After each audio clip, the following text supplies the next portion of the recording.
let's take it back to 2020, the DEI bubble. Some of this may seem a little familiar, very familiar actually to many of you.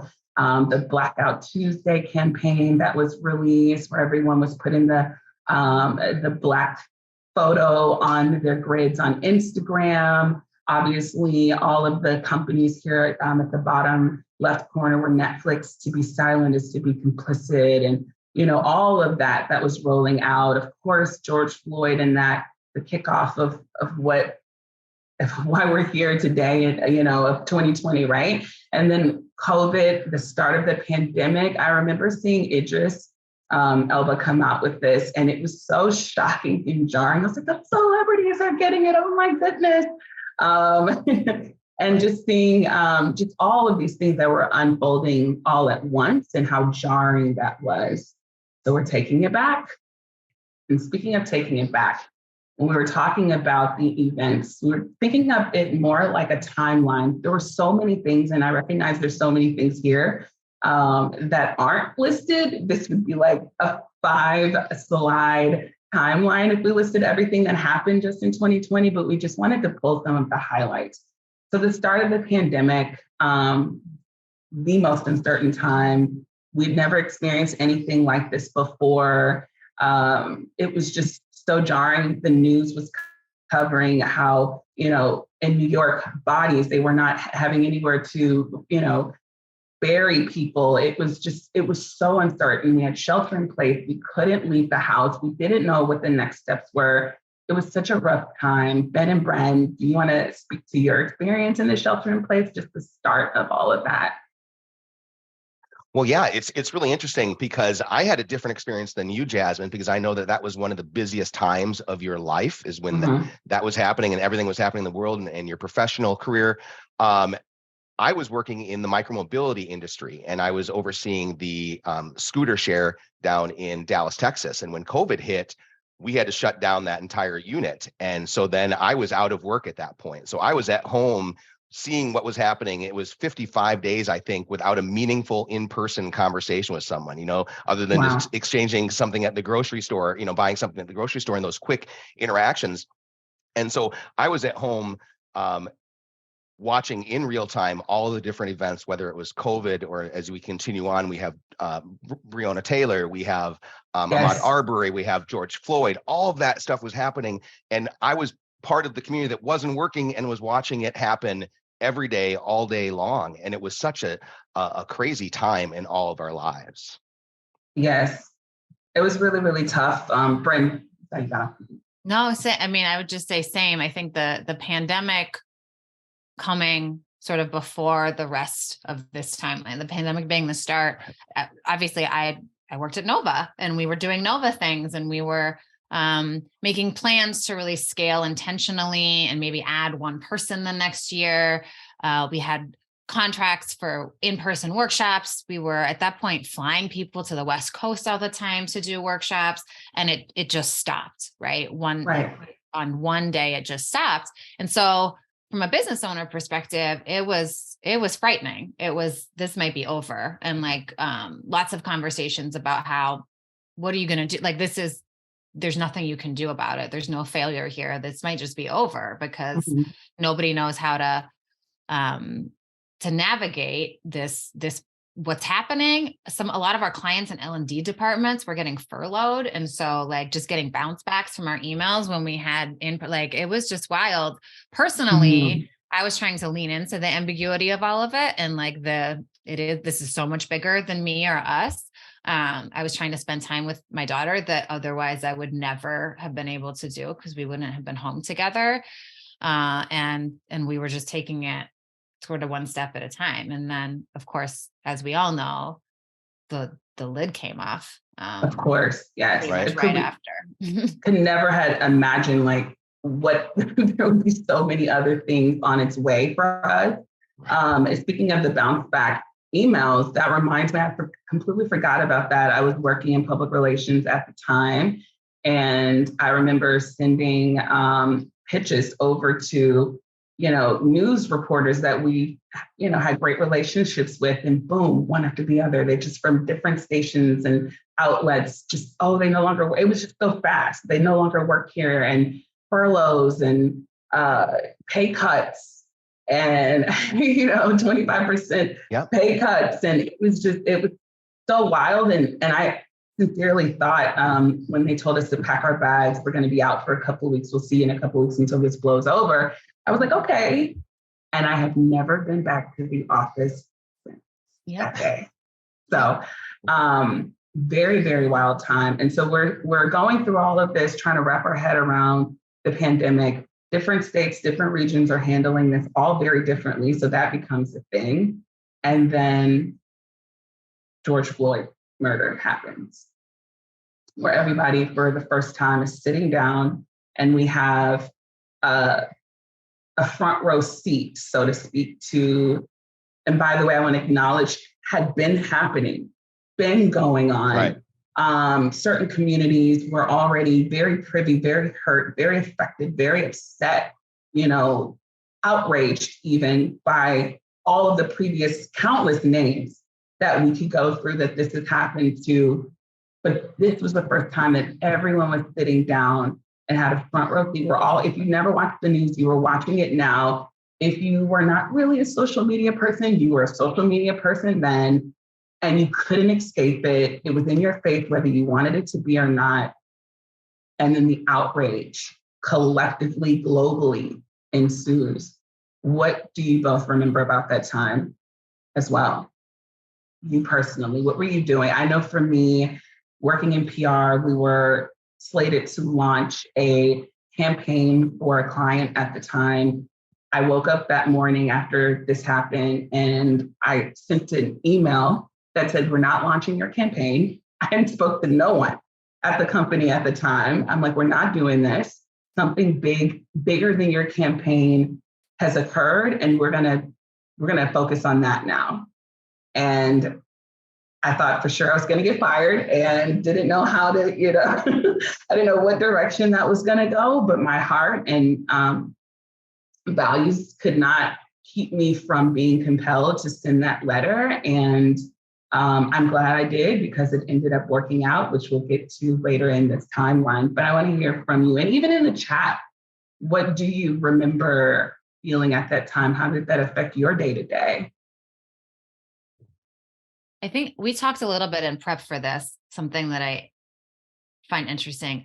So to start, I don't think that what happened could have happened without the pandemic, right? To your point, Jasmine, folks were engaged and paying attention in a way that they had never been. I also think the pandemic gave some folks nothing to lose, right? I'm already furloughed. What are you going to do? Right. Fire me? Right? Or everything was so chaotic when we saw restaurant workers calling out their restaurants, and we saw all the accountability, and we haven't really seen that since, because now the stakes are high again. But there was a brief little window of time where the power dynamics that we're used to under capitalism existed, but they were all jumbled. And so it felt like folks were like, what do I care? What do I have to lose? The world's gone mad. So I might as well say the thing.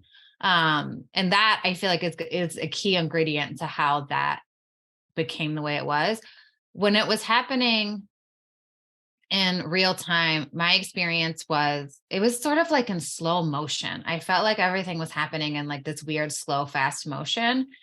And, as somebody who's tried to intentionally be part of this conversation, and specifically around police violence and white supremacy and whiteness, there was certainly an element of come to the party. I'm here to, have as many whiteness dialogues as I can. I'm here to talk to as many folks as I can. And then it just kept coming and kept coming. And we talked about y'all, the texts that we would get, the way that white folks would reach out to people like me to be tell me everything you know, and give me advice about this thing. Or one time 10 years ago, I said this to a Black woman, what should I do? And I'm like, I don't know. What are you doing? And the way that I think that they would also reach out to Black people and say things that were maybe well-intentioned, but wildly out of line. Yes. I went to lunches and breakfast meetings, and my DMs were filled. Yes. I got a lot. Weird dynamic. what was coming at me was just a bunch of apologies as well. People saying, I'm so sorry this is happening to you and all of Yes. that. It's like, okay, Oh, Mhm. what are you going what to do a about it now? strange guilt soup we were all living in. Oh, yes. And let's talk about it, because there's part of that was motivating for folks. And like, I wish people would feel more guilty now, but not in Oh, that. that's long gone. Yeah, Those not texts in the did way not that it continue. somehow still ended up putting so much work on folks of color and specifically Black people to like carry Mhm. this guilt now, Right. the apologies and the things. It was a lot.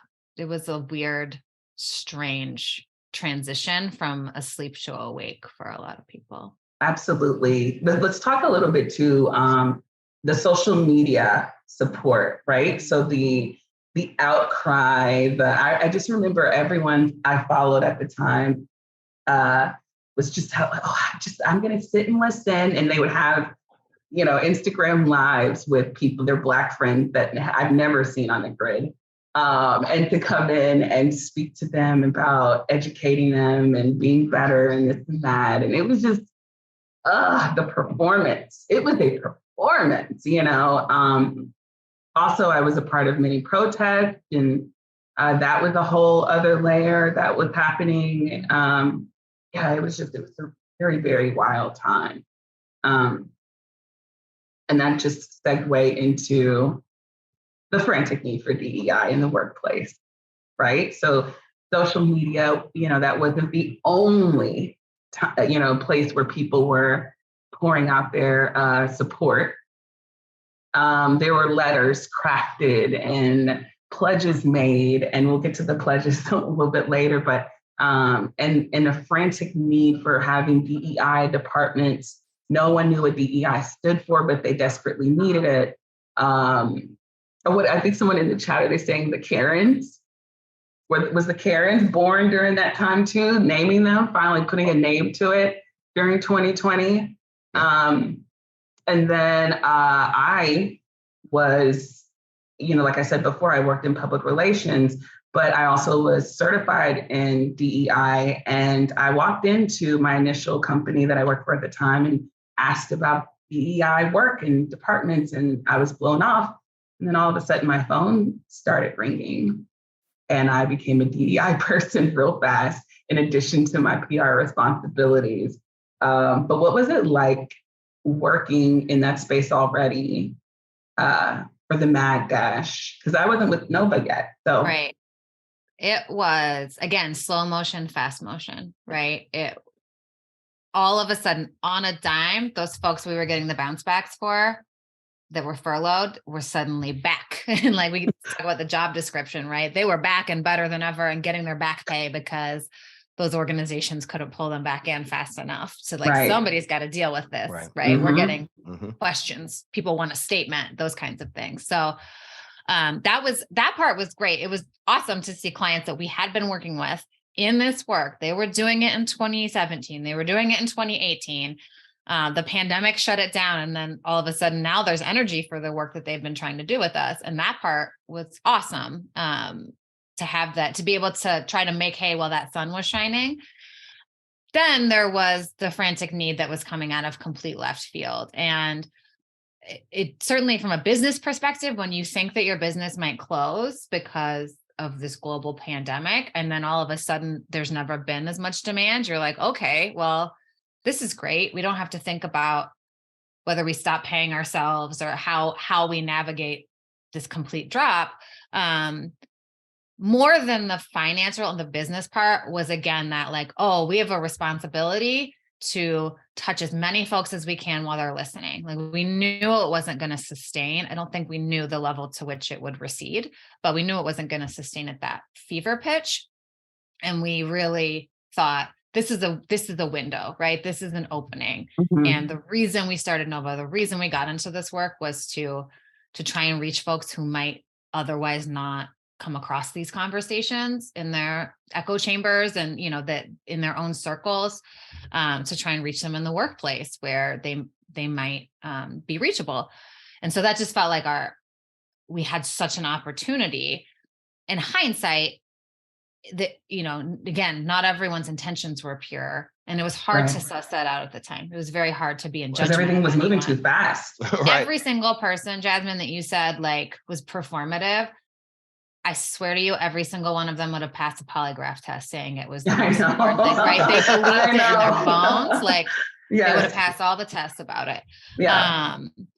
So while it was, and we see ultimately it's faded from folks at that time, their whole bodies believed it. And we were really working to honor that. And I think, again, in hindsight, we would have figured out how to really prioritize the kind of work that we did during that time and who we would do it with, and not feed into the frenetic pace of it all. But it just felt like such an opportunity everybody was listening, right? Everyone was listening. And I think that played out across a lot of businesses and a lot of individuals who, I think, as Jasmine, as you say, like all of a sudden you have all this power, right? Now everyone's listening to you and the organization.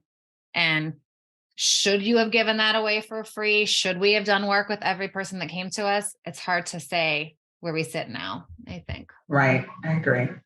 Brynne, as far as staffing in 2020, I don't know if you'll recall it right offhand, but what did you enter 2020 at? And due to the demands of the business, what did you end 2020 at as far as staff?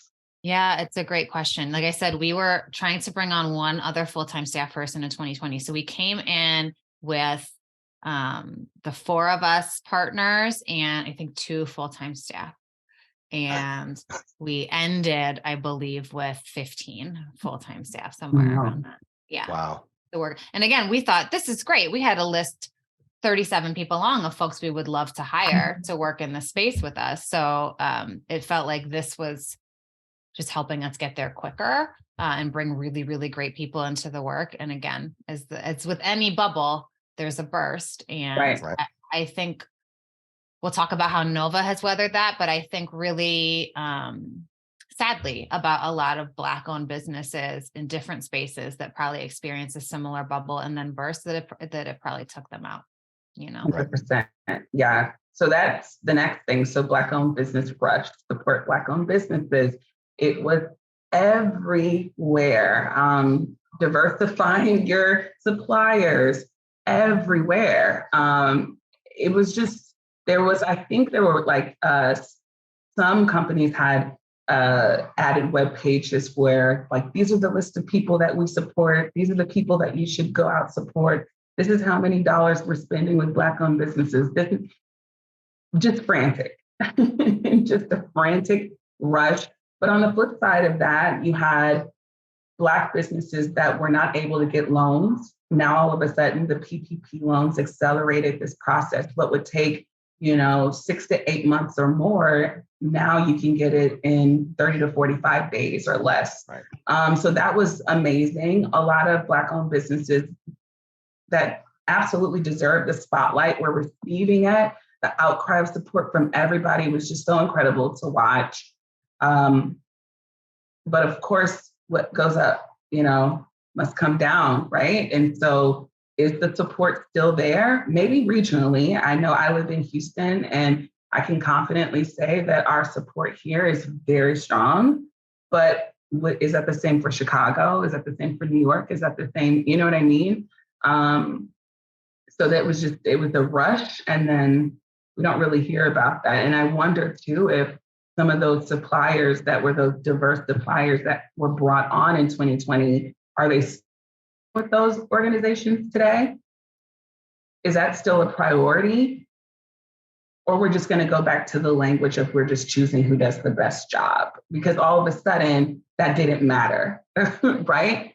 So yeah, that's just something to consider too during this time, because that was a rush. And most of the people in my family own their own businesses, and they were talking a lot at the time about how they've never felt so supported, and they've been in business my whole life in many different sectors. And I would say that the support is still there, but it's not as much as it was in 2020 for their businesses. So, right. And then in addition to the Black-owned business rush, the public displays of anti-Blackness specifically, anti-racism specifically, people started to up the ante in their their open letters and all of their support, wanting to make sure that it was specific, because before it was just like, we do not support racism. And then by the end of the summer, or not even, maybe the end of spring, really, it was really, let's just go for the anti-Blackness public display of love. What do you think about that? Where is that today? Is it still anti-Blackness? Or is it we just don't support, we're back to we just don't support racism, we don't support discrimination? Yeah, I think it's such a tricky thing too, because the conversation sort of expands and contracts, right? We always say at Nova, there's no like hierarchy of oppression, but there can be an urgency of oppression depending on the context. So I think rightly so, focus shifts sometimes depending on what's going on and which communities are like being most targeted by bigger things. That is different to me than the dilution of anti-racism and pro-Black versus anti-Black, like, which I think we have seen that dilution for sure over the last few years of anti-racist needing to be broader. And now we're talking again about inclusion and belonging, very important things, very different than anti-racist. We're talking about, tiptoeing back towards tolerance, and we want everyone to belong and have a safe space. Like we're kind of going back to that. Yeah. We're going back to some of that catch-all language that ends up diluting the reality of what's going on. I think it's where a lot of folks feel more comfortable. We're getting a lot of requests for like working on unity and the divisiveness, right? Which for Nova is always just an ironic. We don't want to be divisive in the way that we do this work. Nobody does. This work exists because the divisions are there. We're not being divisive, right? It is divided. We're just naming it. About literal gaps that exist in outcomes, and so the division is there. But we're starting to hear that narrative, I think, more and more, that is moving away from Black Lives Matter, moving away from anti-racism into more general space. For sure. I just have to say this in the chat. I have to bring this out. Karen, did anyone else get reparations via unsolicited public Venmo? I sure did. No, I missed out on that. Of all the things, that was going on that summer, that is the one thing no one was sending me my reparations. And you're like, save the lunch. I was taking out to lunch. I got a measly lunch and she got Venmos. It's amazing. That's amazing. I had not heard of that before. Yeah, no, I didn't either. I wonder who all was getting that summer. That's very interesting. Wow. Just when you think you've heard it all. And so we have that going on. The anti-Blackness that we see now is less targeted, and now during that time also, there was that job security for people who worked in DEI. And Brynne talked about how you increased your team at the time. Ben, were you facilitating during this time as well? Yes. Oh, no, not in 2020. Not in 2020. Okay. I was doing it in 2021. Okay, 2021. So I remember for me, it was, obviously my public relations responsibilities. And then I became the resident DEI person, building roadmaps and programs and hosting listening sessions and speaking with CEOs directly. And I mean, it was just, I never felt more needed. I was working on weekends and all of a sudden everyone had my cell phone number that I never gave them my number. And I was receiving texts at 9 p.m. about DEI related topics. And I said, this, should we craft a message? I didn't mean to say that. I'm like, you're fine, go to bed. It was just like, it was a lot going on. And it was definitely an incredible time to be needed, but also feeling completely unappreciated. And my boundaries were being pushed to the limits. No one really thought about how I was a Black person experiencing all of this and how I'm, when I'm not on Zoom, I might be crying about the things that, are happening on the news. And I'm also, working in this space and you're not paying me. to do two roles, but they're needed. And no one thought about the person. It was just like this complete taken advantage of, but security in a very uncertain time. I really didn't know how to feel. And so it was just very, very tricky. Which later on, I kind of see how maybe now people in those positions at those companies, they're still serving dual roles, or is it back to business as usual?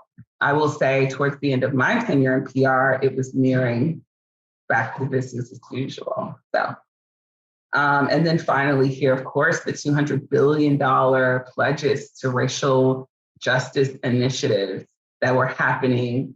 Where's the money? What are we doing with that? Exactly. Well, we'll talk about, I think, where the money is now. I think at the time it was, I'm a sucker, I'm naive AF. So I'm like, this is what we need. We need some money behind this, friends. Like, let's do it. Meanwhile, many folks of color and Black folks in my life were like, let's see that money. So where is it going? Because that's a lot of money. I mean, the world should be saved right now, right? It's a lot of money. Right. Yep, absolutely.